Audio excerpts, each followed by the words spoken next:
예전에 나오신 여러분들 위해 하나님의 크신 은혜와 복이 임하시기를 주님의 이름으로 축원합니다.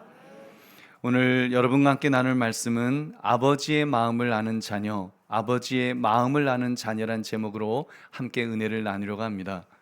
신앙생활은 아버지 하나님의 마음을 아는 삶이라고 말해도 말할 수 있을 것입니다. 우리는 그분의 아들로서 또는 딸로서 한마디로 자녀로 사는 것이죠. 그렇게 볼 때 예수님께서 비유로 주신 이 말씀에는 아버지의 마음을 잘 몰랐던 아들들에 관한 이야기라고 말해도 과언이 아닐 것입니다. 마치 신앙생활을 한다고 하면서 하나님의 마음을 잘 모르는 우리의 처지와 얼마나 닮아 있는지 모릅니다. 그렇게 예수님께서 이 비유를 주셨겠지만 말입니다. 그러므로 아버지의 마음을 아는 자녀, 이 제목을 가지고 하나님의 자녀로서 어떻게 처신하며 살 것인가를 살피시는 이 시간 되시기를 주의 이름으로 축원합니다. 이 비유는 잘 아시는 내용입니다. 철없는 작은 아들이 멀쩡하게 살아계신 아버지에게 유산 상속을 요구하고는 그 유산을 가져다가 허랑방탕하면서 아주 홀라당 다 까먹고 알거지가 되어서 돌아왔다는 내용입니다. 비유의 핵심은 알거지가 된 아들이 아버지에게 다시 돌아왔을 때 아버지는 사랑으로 그 아들을 다시 받아 주었다는 것이죠.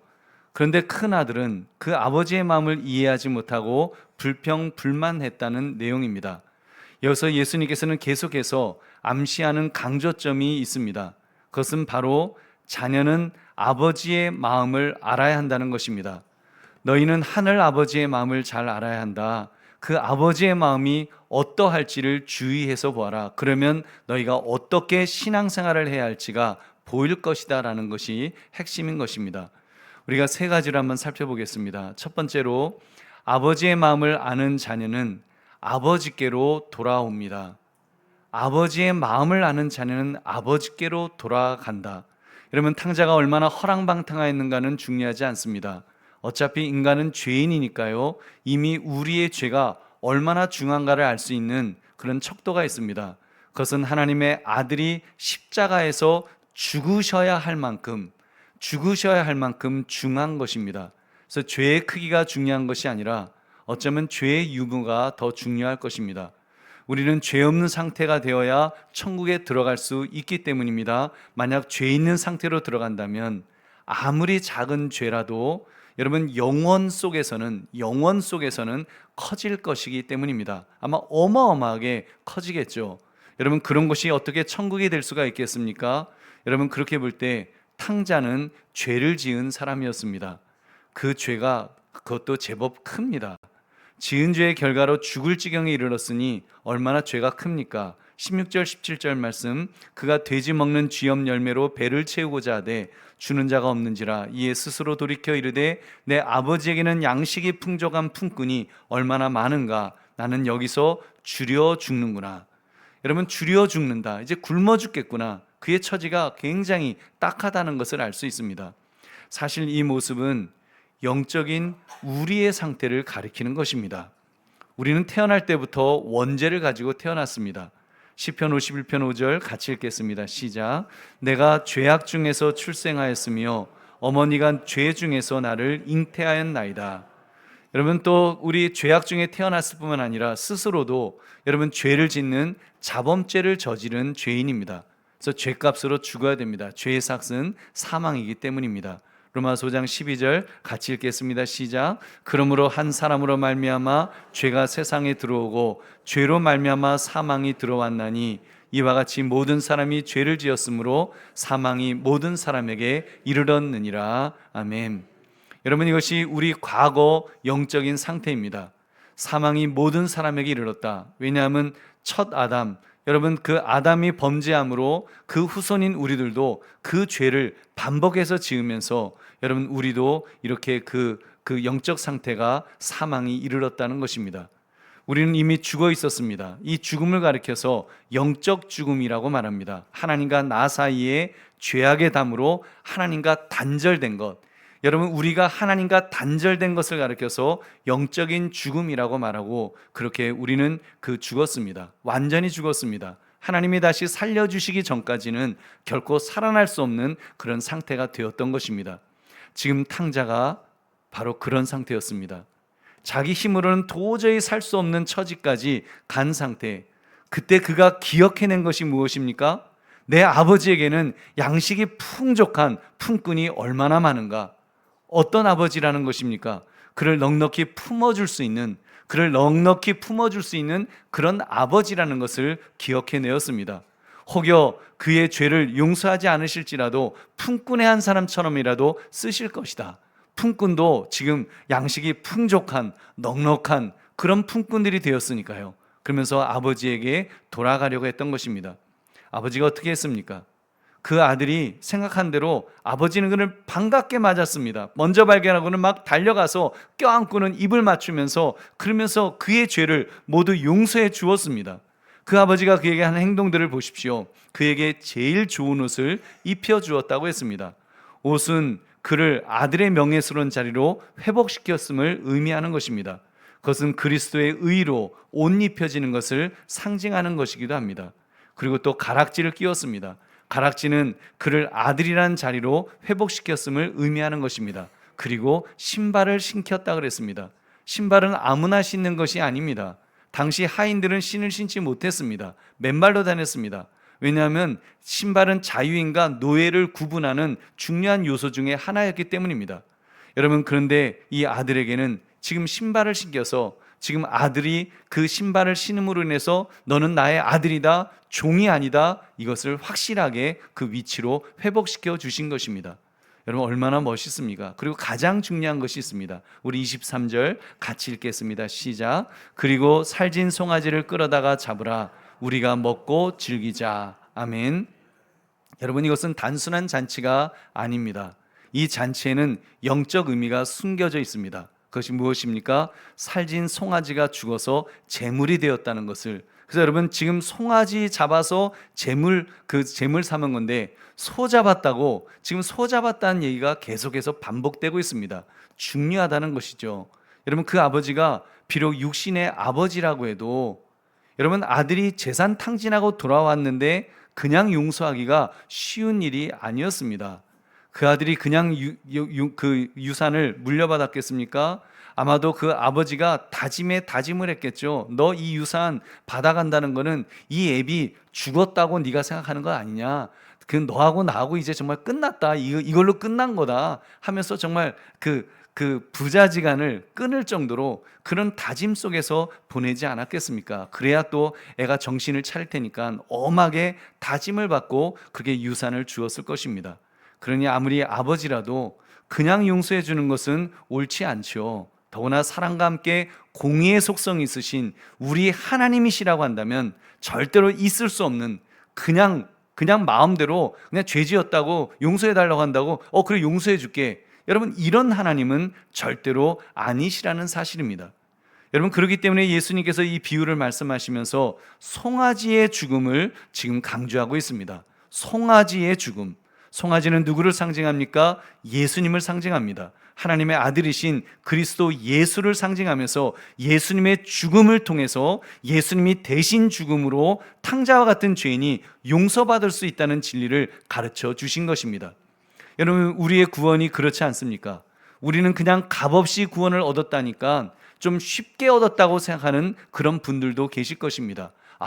그 구원 그거 구원을 얻는 거 그거 10원도 아니고 9원밖에 안 되는데 그거 별거 아니다. 그렇게 생각할 수 있습니다. 여러분, 그렇지 않죠. 여러분, 간혹 구제 현장에 갔을 때 봉사를 하다가 시험에 드는 경우가 있습니다. 어떤 경우 시험이 듭니까?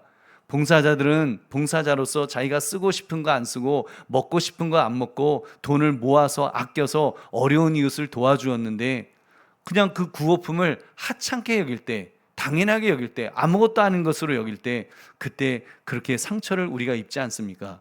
그것은 도움을 받는 사람으로서 바람직한 태도는 아닐 것입니다.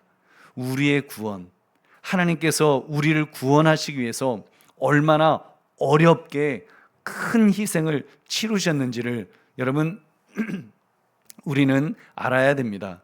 그리고 그 구원을 위한 희생에 진심으로 감사해야 될 줄로 믿습니다.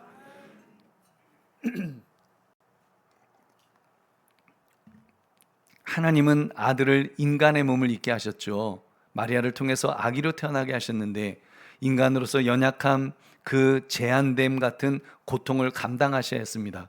그리고 우리 죄를 용서하시기 위해서 못에 찔리고 가시관을 쓰시고 그리고 옆구리에 창까지 받으시면서 죽임을 당하셨습니다. 십자가에서 그렇게 죽임을 당하심으로 그 대속의 은혜로 우리가 구원을 얻게 된 것입니다. 할렐루야. 여러분, 이렇게 볼 때 이 구원의 은혜가 얼마나 어렵게 얻은 것인지 모릅니다.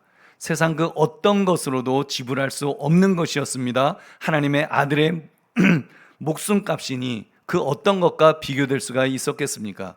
그렇게 그 값이 크면 클수록 여러분, 무엇이 또한 크다는 것을 우리가 알게 되죠. 하나님의 사랑, 하나님의 사랑. 여러분, 우리를 향한 사랑, 아들도 아끼지 않으실 정도의 그 사랑이 크다는 것을 우리는 깨닫게 되는 줄로 믿습니다. 그렇기 때문에 예수님께서 이 비유를 통해 보여주신 사랑은 그런 것입니다. 내가 바로 살진 송아지가 되었다. 내가 그 희생 제물이 되어서 죄인인 너희를 살린 것이다 란다. 그 사랑, 그 은혜, 그 구원을 우리에게 가르쳐 주셨습니다. 여러분, 그렇기 때문에 죄인인 우리는 그 은혜와 사랑을 깨달읍시다. 그리고 그런 사랑을 베푸시는 그 구원의 은혜에 믿음으로 반응하며 정말 회개해야 될 때 회개할 수 있는 저와 여러분 되시기를 주님의 이름으로 축원합니다. 두 번째, 아버지의 마음을 아는 자녀는 아버지의 자녀로 삽니다. 아버지의 자녀로 산다. 잔치가 그렇게 진행되었습니다. 살진 송아지가 죽임을 당함으로 아들의 귀환을, 아들의 부활을 축하하는 잔치가 열렸습니다. 그 아버지의 집이 무엇이 된 것입니까? 구원의 잔치집이 된 것입니다. 축제의 자리가, 죽었던 아들이 다시 돌아온 구원의 잔치가 막 너무 기뻐서, 너무 행복해서, 너무 좋아서 막 기쁨의 잔치가 벌어지고 있었습니다. 그런데요, 여러분, 그 잔치에 그 집 마다들은 어디에 있었습니까? 우리 25절부터 28절 같이 읽겠습니다. 시작. 마다들은 밭에 있다가 돌아와 집에 가까이 왔을 때 풍악과 춤추는 소리를 듣고 한 종을 불러 이 무슨 일인가 물은데 대답하되 당신의 동생이 돌아왔음에 당신의 아버지가 건강한 그를 다시 맞아들이게 됨으로 인하여 살진 송아지를 잡았나이다 하니 그가 노하여 들어가고자 하지 아니하거늘 아버지가 나와서 권한대. 여러분, 그는 밭에 있다가 지금 돌아왔습니다. 밭에 있다가, 여기서 밭이란 아버지의 집 밖을 가리키죠. 물론 아버지의 가사를 도와서 성실하게 밭에서 일을 했겠습니다만 그가 있었던 곳은 은혜의 자리가 아니었음에는 틀림없습니다. 보배로운 성도님들, 우리는 이 예수님의 비유를 통해서 한 가지 중요한 사실을 깨닫게 됩니다. 그것은 종교생활이냐 신앙생활이냐. 여러분, 때로는 우리가 신앙생활을 하는 줄 아는데 종교생활을 하고 있을 수도 있다는 것입니다. 종교생활과 신앙생활을 엄격하게 구별해야 합니다. 특히 교회 안에서 똑같이 예배드리고 기도하고 헌금하고 봉사하고 전도하고 교제 나누다 보면 그냥 모두 똑같아 보입니다. 엄격하게 말하면 여러분, 종교생활과 신앙생활은 다릅니다. 달라도 전혀 다릅니다. 물론 겉모양은 똑같아 보일 것입니다. 그러나 그 중심을 들여다보면 한 사람은 하나님의 은혜 안에서 그렇게 신앙생활을 하고 있습니다. 정말 기쁨의 축제, 그 잔치 속에서 신앙생활을 하고 있고, 또 한 사람은 율법 아래서 종교생활을, 들판에 나가서 그냥 뼈 빠지게 일만 하면서 그렇게 종교생활을 하는 사람도 있다는 사실입니다. 지금 이 맏형이 종교생활을 하는 사람이었습니다. 율법으로 종교생활을 하는 사람임을 알 수 있습니다. 맏형은 아버지 밭에 있었습니다. 부지런히 일했고 밭의 일들을 그렇게 잘 돌보았을 것이면은 의심할 것이 없습니다. 여러분, 종교생활이 그와 같습니다. 남들 하는 것 똑같이 합니다. 부지런히 종교적인 일들, 예배, 기도, 봉사 할 것 똑같이 정말 열심히 합니다. 무엇이 없습니까? 아버지의 자녀, 아버지의 자녀로 사는 행복, 기쁨, 감사, 감격, 이런 것은 없습니다. 오히려 탕자가 돌아와서 아버지로부터 용서받는 모습을 보자 자신의 처참한 정체를 드러내었습니다.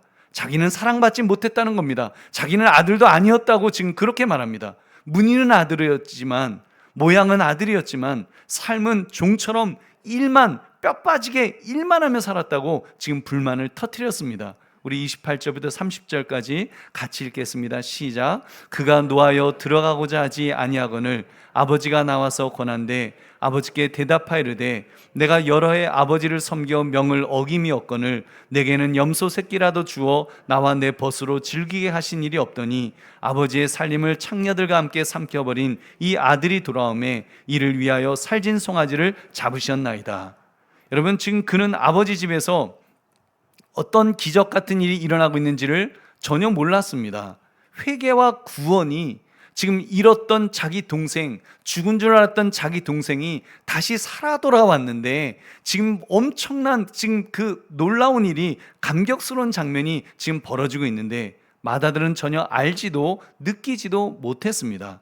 오히려 그러한 축하 잔치를 이상하게 여겼습니다. 이해가 안 되었을 테니까요. 그래서 어인일인가 지금 그 종에게 물어보는 이런 참 아이러니한 모습을 우리가 볼 수 있습니다.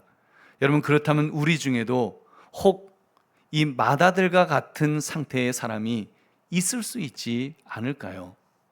종교 생활이라는 점에서는 똑같다는 말씀 드렸습니다. 똑같이 예배드리고 기도하고 찬양하고 전도하고 교제하고 봉사하고, 근데 그것이 율법 아래에서, 율법 아래에서 하는 행위일 뿐일 수가 있습니다. 자기의 의를 드러내기 위해서, 자기의 공덕을 쌓기 위해서 하는 그런 행위 말입니다. 종교 생활이 그런 것입니다. 내가 얼마나 이 종교에 공헌을 많이 했는가, 일단 공헌을 많이 해야겠죠. 그래서 사람들이 알아주기를 바라고, 하나님이 알아주기를 바라고, 그래서 하나님이 내가 이만큼 했으니까 하나님이 나에게 이만큼 복을 줘야 된다, 이런 기대, 기브 앤 테이크 같은, 그것이 종교 생활입니다. 그러다 보니까 헌신도 하고 희생도 하고 봉사도 많이 합니다. 그러나 감사는 없습니다. 감격이 없습니다. 기쁨이 없는 것입니다. 공덕을 쌓느라고 그냥 애만 쓰고 있습니다. 얼마나 여러분 그 삶이 각박한 그런 종교 생활이 되겠습니까? 여러분, 그 모습이 하나님께서 보실 때 얼마나 안타까우실까요? 그리고 가증스러울까요? 예수님께서 이렇게 경고하실 것입니다. 마태복음 23장 23절, 화 있을진저 외식하는 서기관들과 바리새인들이여, 너희가 박하와 회양과 근처의 11조는 드리되 율법에 더 중한 바 정의와 긍휼과 믿음은 버렸도다. 그러나 이것도 행하고 저것도 버리지 말아야 할지니라. 아멘. 여러분, 지금 그 얼마나 서기관과 바리새인들이 얼마나 그 애써서 종교 생활을 했는지 모릅니다. 그런데 율법에 더 중한 바 정의와 긍휼과 믿음을, 신앙을 버렸다고 했으니, 여러분, 그래서 주님은 그 모든 것을 다시 회복하라고 말씀하고 있습니다. 우리 보배로운 성도님들, 다시 말씀드립니다. 자칫 우리 중에도 이런 마다들과 같은 상태에 있을까 봐 너무나 염려스러워서 높아심의 말씀을 드립니다. 여러분, 모양은 신앙생활처럼 보일 수 있다니까요. 똑같이 예배드리니까요, 똑같이 기도하니까요, 똑같이 봉사하고 똑같이 교제를 나누기 때문에 같이 신앙생활하는 것처럼 보일 것입니다. 근데 이 마다들처럼 율법의 밭에서 일만 하고 계실지 모르겠습니다. 율법의 밭에서 아버지의 집, 그 잔치집에서 즐기고 기뻐하고 행복하게 살아야 되는데, 아버지의 집 밖에서 지금 밭에 나가서 일만 하고 있는, 뼈 빠지게 일만 하고 수고만 하고 있는 그런 신앙생활은 아니냐는 것입니다. 여러분, 아버지의 집은 사랑이 넘치는 집인데 정말 아버지의 사랑을 받으면서 그 은혜와 사랑에 즐거워하며 정말 매일매일을 잔치 속에서 살아가야 될 사람이었는데, 여러분, 서 있는 곳이 잔치집이 아니었다고 말씀드렸습니다. 땀 흘려 일만 하는 밭 같은 그런 생활, 그거는 신앙생활이 아니라 종교생활입니다. 잔치집, 모양은 잔치집이지만 사실은 초상집처럼 어둡고 음울한 생활일 뿐입니다. 여러분 중에 혹시라도 내가 공로가 부족하면 내가 버림받는 건 아닐까? 내가 지옥 가게 되지 않을까? 내가 헌금을 많이 하지 못하면 하나님이 나에게 화를 내셔서 벌을 주지 않으실까? 여러분, 혹시라도 그렇게 율법 아래서 신음하고 있는 분은 안 계십니까? 우리 보배로운 성도님들, 아버지의 집에서 사시기를 주의 이름으로 축원합니다. 아버지의 집에서 아버지의 자녀로, 정말 아버지의 자녀로 여러분 자녀를 누리시기를, 행복을 누리시기를 주의 이름으로 축원합니다. 하나님은 우리를 그렇게 자녀로 삼아 주셨습니다. 여러분, 아들의 피값으로, 아들의 생명값으로 우리를 죽음에서 생명으로 옮기셔서 이제는 우리는 하나님의 자녀가 되어서 하나님 아버지의 집에서 우리는 즐거워하면서 행복하게 먹을 것도 맛있게 먹으면서 그렇게 살아가는 존재가 되었습니다. 여러분, 근데 혹여라도 정말 자녀로 살지 않고 종으로 살려고 할 때 하나님은 여러분 얼마나 마음 아파하실지 여러분 다시 한번 생각해 보시기 바랍니다. 어떻게 해야 되겠습니까? 여러분 엎드려야지요. 주여 나를 살려주시옵소서. 여러분 그러면서 도움을 구해야 됩니다. 율법 아래에 있는 사람은 자기가 뭔가 할 수 있다고 생각하는 거예요. 하나님 앞에서도 각을 세우는 것입니다. 내가 그래도 가오가 있지, 내가 하나님 앞이라고 내가 어떻게 막 그러면서 날 살려주세요 그럴 거 있나? 내가 열심히 하면 되지, 내가 노력하면 되지, 내가 공로를 쌓으면 되지, 나 그래서 하나님 앞에서 떳떳할 거야, 나는 떳떳하게 하나님 앞에 서서 하나님 나 이만큼 했습니다라고 나 말할 거야. 여러분 그거요 잘못된 마음입니다. 그 종교 생활이고 아직 자녀로서 누리지 못하는 것입니다. 어떤 자녀가 그렇게 살아가겠습니까? 어떤 자녀가 부모 앞에서 간혹 그런 잘못된 생각 갖고 있는 자녀들이 있어요. 부모 앞에 나와서 뭔가 과시하고 싶어하고 뭔가 내가 이만큼 할 수 있다는 것을 보이고 싶어하는 그런 자녀들 있어요. 부모 마음은요 찢어집니다. 내 자녀를 향해서 나는 내 아들아, 내 딸아, 나는 너가 그런 걸 원하는 게 아니라 너가 정말 자녀로서, 나를 아버지로서, 어머니로서 정말 함께 하기를 원하고 그 사랑을 깨닫기를 원하고 감사하기를 원하는데, 여러분 자녀 중에도 정말 그런 자녀 있다니까요. 뭔가 자기를 증명해 보이려고 하면서 자기 스스로가 지옥 속에서 정말 가정 안에서 행복하게 사는 것이 아니라 지옥 속에서 헤매고 있는 그런 자녀들도 사실 있습니다. 그래서 여러분 우리는 하나님 앞에 나올 때는 그러면 안 됩니다. 여러분 하나님 앞에는 우리 그럴 필요 없습니다. 전능하신 하나님인데 우리가 그 하나님 앞에서 뭘 우리가 증명할 필요가 있겠습니까? 그냥 하나님, 나는 마른 막대기만도 못한 존재입니다. 주여 나는 주님의 은혜가 아니면 정말 한순간도 살 수 없습니다. 주님 나를 살려주십시오. 나를 용서해 주십시오. 나를 구원해 주십시오. 여러분 이것이 자녀의 모습인 줄로 믿습니다. 그러면 하나님이 기뻐하실 줄로 믿습니다. 여러분 그래서 제일 중요한 것은 우리는 언제나 탕자와 같은 심정으로 매일매일 주님 앞에 나와야 합니다. 정말 내가 하나님의 은혜를 깨닫고 하나님의 아들이 나의 죄를 위해 십자가에 죽으신 것이 깨달아진다면 우리는 엎드리지 않을 수가 없습니다. 주여 나는 죄인으로소이다. 나는 탕자입니다. 나를 품꾼의 하나로라도 써주십시오라는 그런 마음으로 주님 앞에 엎드리게 될 줄로 믿습니다.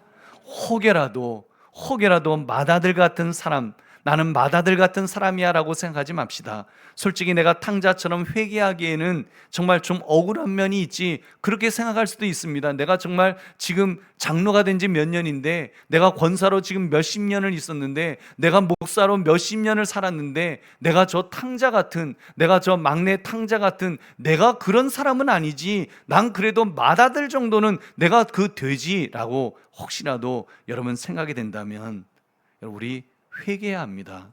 그것 자체를 내가 하나님 앞에서 맏아들이라고, 내가 아버지 앞에 내가 잘못한 것이 뭐가 있습니까? 하고 말하고 있다면 나는 지금 맏아들과 같은 탕자가 되어 있는 것입니다. 여러분 철없는 탕자도 있지만 여러분 그 맏아들 같은 탕자도 있다니까요. 여러분 정말 동생 탕자는 아닐지라도 하나님 보시기에는 더 심각한 탕자, 그 형 탕자의 모습이라는 것입니다. 성경 경고합니다. 디모데후서 3장 5절, 경건의 모양은 있으나 경건의 능력은 부인하니 이 같은 자들에게서 내가 돌아서라. 그런 모습에서 돌아서라고 성경은 말씀합니다. 우리 보배로운 성도님들, 여러분의 영적 성숙을 위하여 간곡하게 부탁드립니다. 하나님 아버지의 자녀로 사시기를 축원합니다. 하나님 아버지의 자녀가 되었음을 깨닫고 누리시기를 주의 이름으로 축원합니다. 어떤 분들은 어린 시절 상처 때문에 하나님 아버지의 사랑을 순수하게 받아들이지 못하기도 합니다. 그리고는 은혜 아래 있지 못하고 공로 아래 있고 행위 아래 있으려 하고 율법 아래에서 자기가 일정 공덕을 쌓아야 하나님으로부터 사랑받을 수 있다고 그렇게 생각하는데, 여러분, 사랑받는 길 내가 무엇을 해서 받는 것 아닙니다. 그냥 자녀니까 사랑이 그냥 가는 겁니다. 하나님은 우리를 자녀로 삼아주신 다음에는 그냥 사랑이 가는 거예요. 그냥 사랑이 저절로 가고, 여러분, 우리가 자녀가 그냥 되었습니까? 우리 안에는 하나님의 아들 예수 그리스도의 피가 흐르고 있는 줄로 믿습니다. 여러분, 우리 안에 이미 예수 그리스도의 피가 우리를 덮어주셨기 때문에, 우리의 더러운 피를, 그 옛사람의 피를 바꿔주셨기 때문에 우리는 하나님의 DNA가 우리 안에 있는 줄로 믿습니다. 그렇기 때문에 하나님이 우리를 사랑하시는 거예요. 오죽하면 아버지 재산을 다 탕진한 이 탕자, 아버지 재산을 다 탕진하고 왔다니까요. 그런데도 돌아오는 거 뻔뻔할 망정, 자기가 자녀니까 아버지께로 돌아오는 것, 그때 아버지는 기뻐 맞이하는 줄로 믿습니다.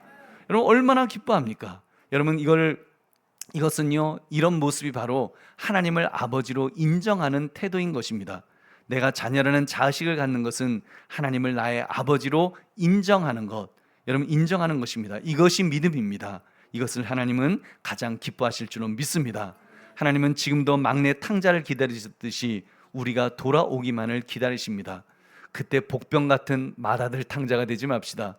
아들인 줄 알았는데, 멀쩡히 아들처럼 행동을 했는데 숨겨진 탕자가 되지 말자는 것입니다. 아버지가 얼마나 마음이 아팠을까요? 여러분, 얼마나 마음이 아팠을까요? 그러므로 여러분, 우리는 하나님 아버지의 마음을 아는 자녀로서 사랑받는 자녀의 삶을 마음껏 누리시기를 주의 이름으로 축원합니다. 세 번째, 아버지의 마음을 아는 자녀는 아버지의 기쁨에 함께 기뻐합니다. 여러분, 그 맏아들이 어떻게 반응했다고 했습니까? 그가 노하여 들어가고자 하지 아니했다. 아버지 집에 들어가기를, 잔치집에 들어가기를 거절했습니다. 지금 집에서 무슨 일이 벌어지고 있었다고 했습니까? 죽은 줄 알았던 자기 동생이 살아 돌아와서 지금 잔치를 벌이고 있었다고 했습니다. 사실 이 맏아들이 어떻게 됐습니까? 동생아 그러면서 아버지처럼 정말 달려가서 그 아들을, 그 동생을 껴안고 입을 맞추고, 그러면서 야, 네가 살아 돌아왔구나, 죽은 줄 알았다 야 하면서 얼마나 반겼어야 마땅하지 않겠냐는 것입니다. 여러분, 30절을 보면 맏아들이요, 동생이란 말도 안 씁니다. 아버지의 아들이라고 그래요. 아버지의 아들, 아버지의 아들이라고, 나하고 상관없는 애라고. 그렇게 지금 강팍해진 그 맏아들의 모습을 보십시오. 그러면서 자기는 아버지가 아무것도 해주지 않았다고 불평을 합니다. 우리 29절 말씀 한번 같이 읽겠습니다. 시작. 아버지께 대답하이르되 내가 여러 해 아버지를 섬겨 명을 어김이 없거늘 내게는 염소 새끼라도 주어 나와 내 벗으로 즐기게 하신 일이 없더니. 여러분, 설마요, 이 말 다 틀린 말입니다. 그 명을 어김이 없거늘, 지가 명을 어긴 적이 없겠어요? 그리고 아버지가 여러분, 정말 아무것도 안 해줬겠어요? 해줬죠. 해줬을 겁니다. 여러분, 이런 자녀, 형제가 여럿 있는 집에 보면 꼭 하나씩 출몰하는 유형입니다. 여러 형제 중에 중간에 끼어 있는 형제들이 좀 이런 반응들을 보이시는 경우가 많더라고요.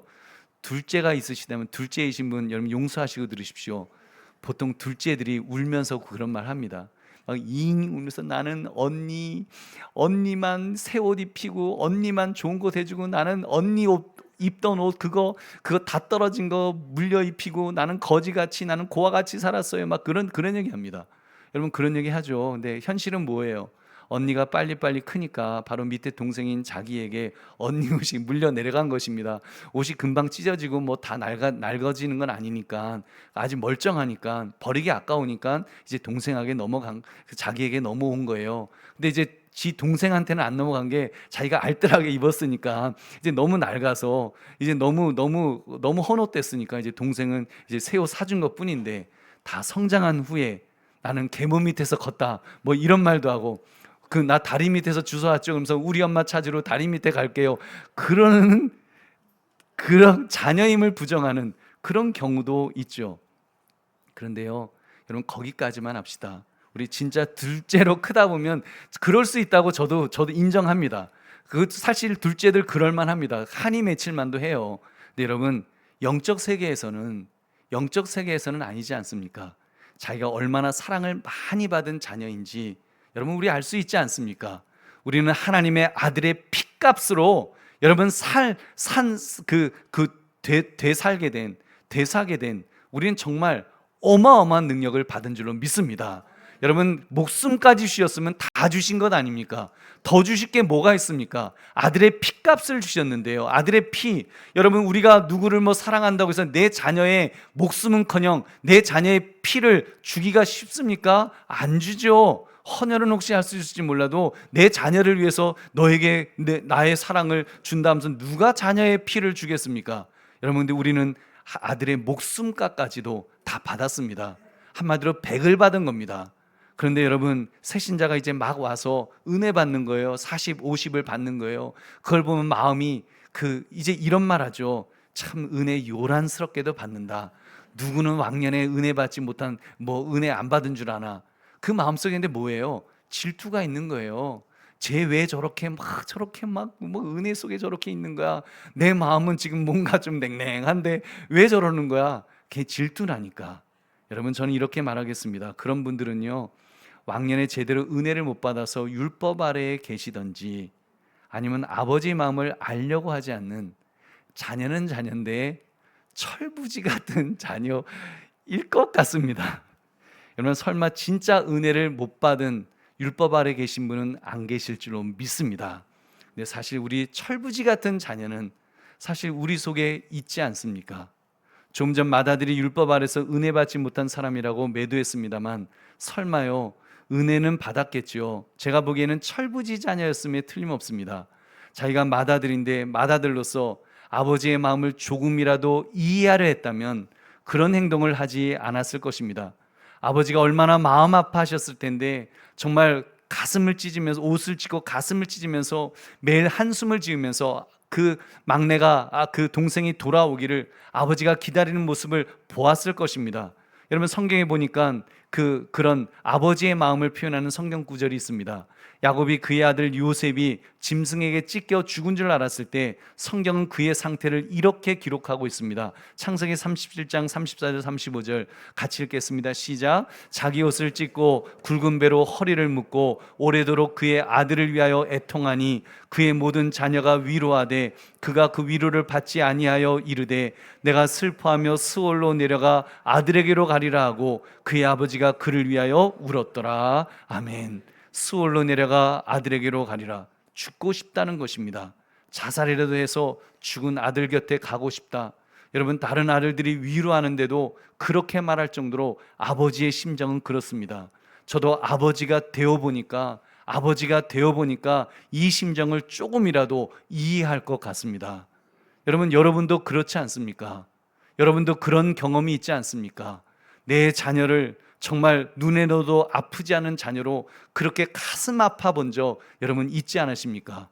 저도 제 자녀를 3년 기러기 아빠할 때 보내는데 정말 공항에서 가슴을 치면서 너무 아파서, 전 가슴 아프다는 게 뭔지 그때 알았다니까요. 한 번도 그런 경험 해본 적 없었습니다.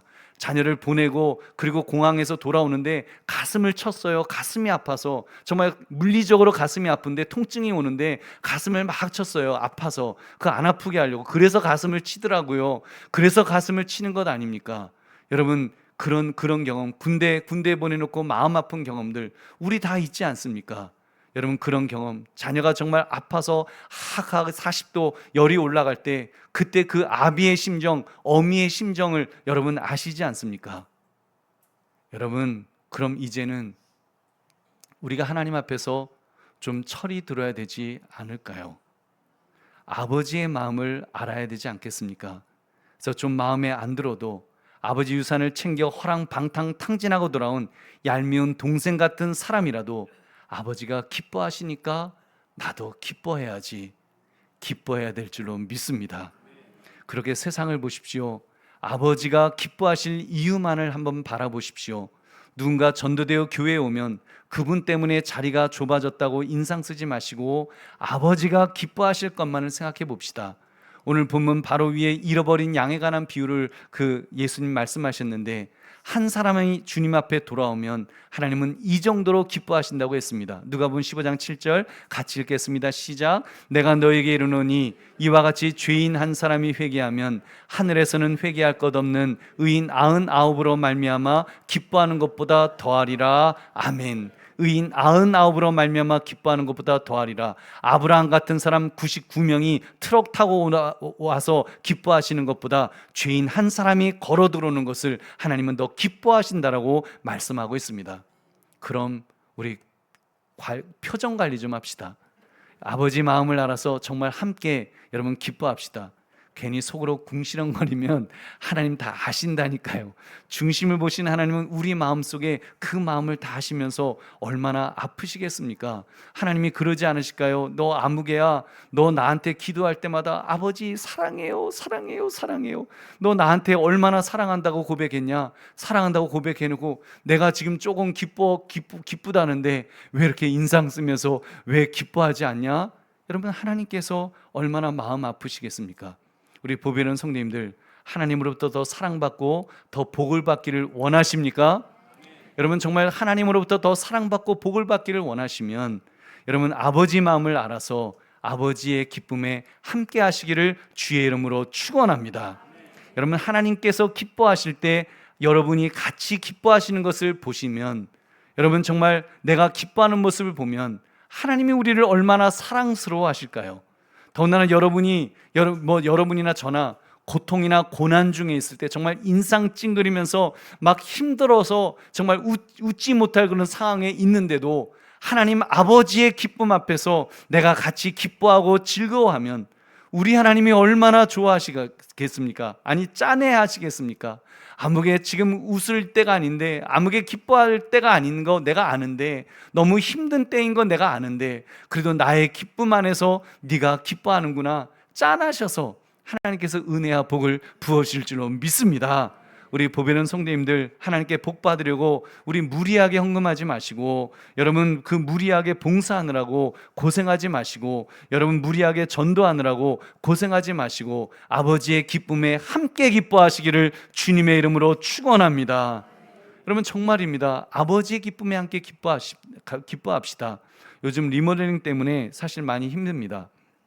아직도 다 마무리가 안 되었고, 더구나 생각도 못한 공사비가 또 튀어나와서 주냐 안 주냐 달라, 다 정산하고 인허가 문제까지 해결한 다음에 주겠다, 이런 문제로 이제 좀 이렇게 그 시공사와 좀 실랑이가 있었습니다. 그래서 한 번도 경험해보지 못한 그 협박도 받아봤습니다. 별일 아니니까 여러분 너무 염려를 마십시오. 그래서 목요일 새벽 기도 때 제가 설교하다가 좀 힘들다는 내색을 했는데 모 장로님께서 눈치 빠르게 전화를 주셨습니다. 목사님 무슨 문제가 있습니까? 그래서 설명을 쭉 드리면서 얼마나 그 위로가 되고 든든했는지 모릅니다. 사실 그 사람들이 뭐 공사를 안 한 것은 아니니까 우리가 당장 잘 사용하기 위해서 추가로 요청한 사항들이 사실 많이 있습니다. 근데 아무튼 예상했던 것보다 더 큰 액수가 청구되니까 사실 당황스러웠습니다. 다 주지는 않을 것입니다. 철저하게 검증해서 진짜 한 공사 비용 그거는 이렇게 잘 지불할 것입니다. 아무튼 그 액수가 얼마가 되건 설령 생각보다 높은 액수를 지불하게 되더라도 저는 우리의 결정이 옳았다고 믿습니다. 다른 어떤 결정보다 하나님께서 기뻐하시리라고 그렇게 확신을 합니다. 왜냐하면 우리는 한 푼도 헛된 것에 돈을 안 썼기 때문입니다. 어떤 교회는 건물 빌리고 우리처럼 리모델링하고 나올 때는 다시 원상 복구까지, 사실 여러분 그 버리는 비용도 이게 어마어마합니다. 원상 복구까지 하느라고 우리가 사용한 그 25억 이상의 돈을 써야 될 그런 상황입니다. 물론 건물을 임대해서 예배당으로 쓰면 헛되게 쓰는 것이다, 이런 말은 아니니까 오해하지 마십시오. 예배드리는 장소를 확보하는데 그까지 돈을 뭘 계산할 것이 있겠습니까? 근데 문제는 그런 장소조차도 사실은 찾을 수가 없습니다. 그래서 지상을 찾을 수 없어서 지하에 구하는 형편이니 얼마나 그 안타까운지 모릅니다.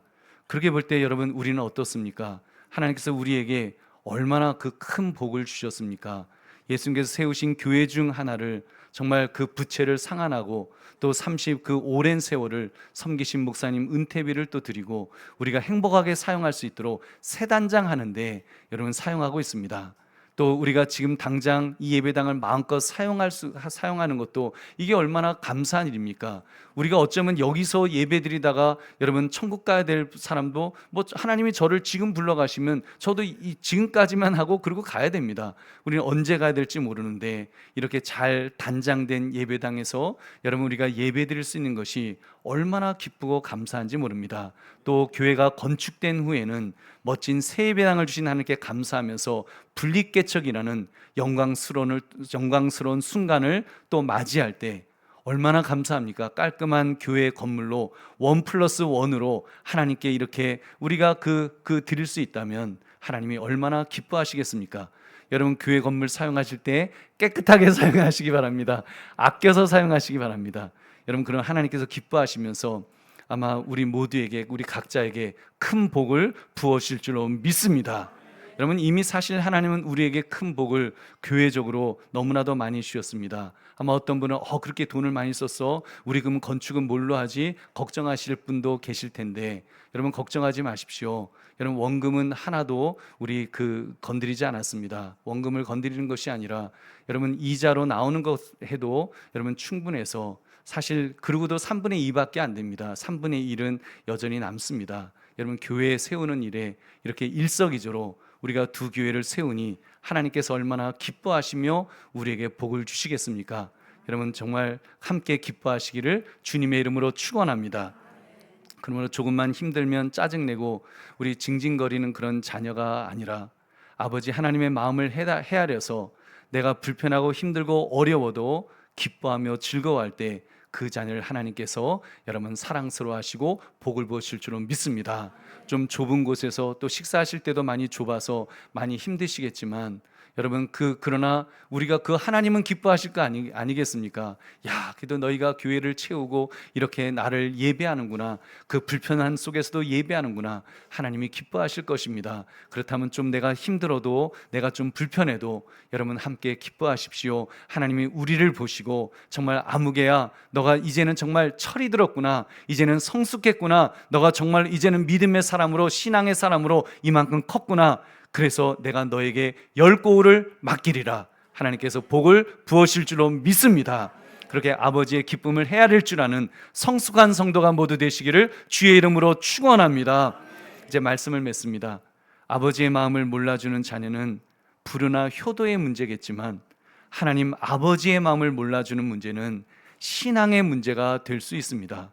정말 아버지의 마음이 안 깨달아진다면, 하나님 아버지의 마음이 정말로 안 깨달아진다면 그것은 정말로 심각한 문제입니다. 예수님의 비유는 여기서 끝이 났지만 저는 그 뒷이야기가 있다면 맏아들이 깨달아서 아버지 집에 달려가 그 동생을 껴안으며 기뻐하였더라, 이렇게 기록되기를 저는 기대해 봅니다. 그렇게 되었을 것입니다. 믿음의 자녀가 있는 가정은 틀림없이 그렇게 되었을 것입니다.